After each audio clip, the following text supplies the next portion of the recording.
Hello friends, मैं Prince Pandey आप सभी का अपने YouTube channel English with Prince में बहुत बहुत स्वागत करता हूं।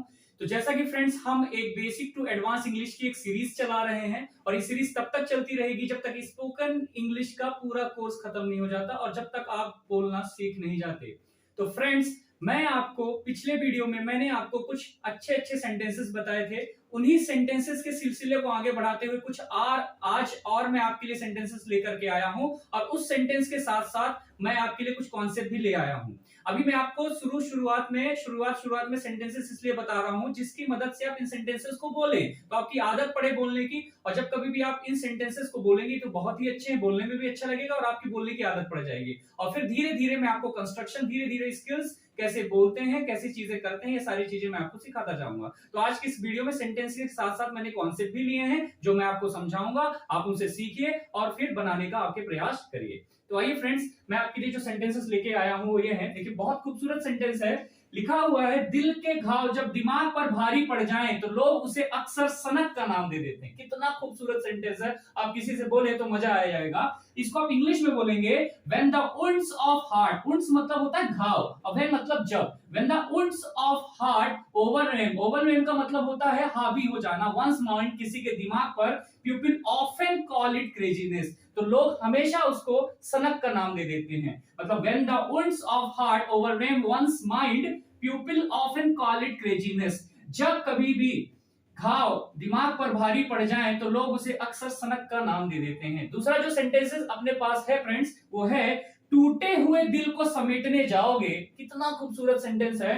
टूटे हुए दिल को समेटने जाओगे तो हाथ कट जाएंगे तुम्हारे। अरे वाह, आप किसी से भी बोलिए कि टूटे हुए दिल को समेटने जाओगे तो हाथ कट जाएंगे तुम्हारे। इस खूबसूरत सेंटेंस को आइए फ्रेंड्स इंग्लिश में बोलने का प्रयास करते हैं। सेंटेंस है, यू विल हर्ट योरसेल्फ। ध्यान से सुनिएगा, you will hurt yourself if you try to fix broken heart. आप खुद को दुख पहुंचाओगे, है ना, अगर आप किसी के दिल को जोड़ने जाते हो। मतलब इसको और हम क्या बोलेंगे, टूटे हुए दिल को समेटने जाओगे तो हाथ कट जाएंगे तुम्हारे। You will hurt yourself if you try to fix your broken heart. ये खूबसूरत खूबसूरत सेंटेंसेस थे। एक कॉन्सेप्ट आपके लिए लेकर के आया हूं। देखिए, एक बेसिक इंग्लिश है और एक एडवांस इंग्लिश है। तो जब कभी भी आप बात करते हैं बेसिक इंग्लिश की तो तारीफ करने को, प्रशंसा करने को प्रेज बोलते हैं। इसी को आप एडवांस इंग्लिश में क्या बोलेंगे, speak highly of. Speak highly of का इस्तेमाल किसी की तारीफ करने के सेंस में होता है। जैसे एक कंस्ट्रक्शन मैंने लिखा हुआ है आई मतलब मैं, बी मतलब हम, दे मतलब वे, ही मतलब वह, शी मतलब कोई लड़की, इट मतलब कोई जानवर, कोई बच्चा या कोई निर्जीव चीज। तो अगर आपको बोलना है, जैसे मुझे बोलना है कि मैं हमेशा उसकी तारीफ करता हूं, तो आप, अगर मैं बोल रहा हूं तो मैं का मतलब आपको आई यूज करना है, हम बोल रहे हैं तो आपको वी यूज करना है, वे बोल रहे हैं तो दे यूज करना है। तो आई वी दे के साथ स्पीक हाईली ऑफ का इस्तेमाल करना है, और ही शी इट आ जाए तो इसके साथ स्पीक्स हाईली ऑफ का इस्तेमाल करना है। और इसके बाद कोई लड़का है तो हिम, किसी लड़की के लिए तो हर, हमें तो अस, मुझे तो मी और उन्हें तो देम। क्लियर। अब मुझे अगर ये फ्रेंड्स बोलना है कि मैं हमेशा उसकी तारीफ करता हूं, मैं हमेशा उसकी तारीफ करता हूं, यहां आप कोई नाम भी ऐड कर सकते हैं। जैसे मैंने बोला कि मैं हमेशा खुशी की तारीफ करता हूं, तो मैं क्या क्या बोलूंगा, आई स्पीक हाईली ऑफ खुशी।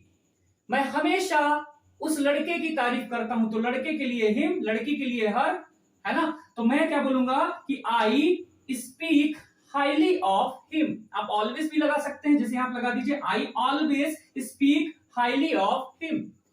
कोई लड़की है तो I always speak highly of her. तो ये कंस्ट्रक्शंस हैं, इन कंस्ट्रक्शंस को आप ऐसे बोल सकते हैं।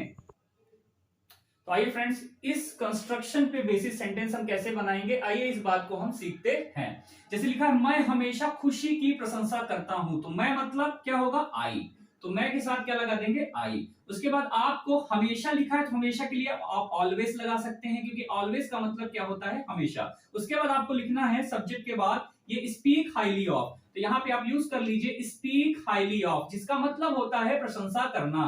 स्पीक हाईली ऑफ, प्रशंसा करना। आप किसकी तारीफ कर रहे हैं, खुशी की, तो जो भी नाम है आप यहां लिख दीजिए। तो मैं यहां लिखूंगा खुशी। आप इसी तरीके से किसी का भी नाम लिख सकते हैं, खुशी, अमृता, नम्रता, राम, श्याम, मोहन। उसी तरीके से दूसरा सेंटेंस, दूसरा कंस्ट्रक्शन है फ्रेंड्स, वह हमेशा मेरी प्रशंसा करता है। वह हमेशा मेरी प्रशंसा करती है। अगर करता है होता तो लड़का होता, करती है मतलब लड़की है, और लड़की के लिए क्या यूज होता है फ्रेंड्स? शी।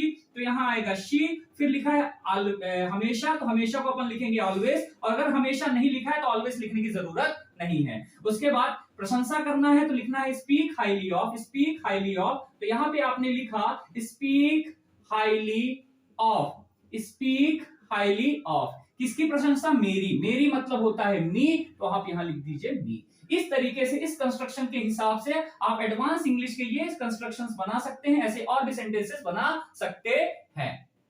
तो ठीक है फ्रेंड्स, इसके आगे के कॉन्सेप्ट्स और बेहतरीन बेहतरीन सेंटेंस और कॉन्सेप्ट्स ऐसे ही मैं आपको सिखाऊंगा, वो हम मिलेंगे नेक्स्ट वीडियो में, फिर हम डिस्कस करेंगे।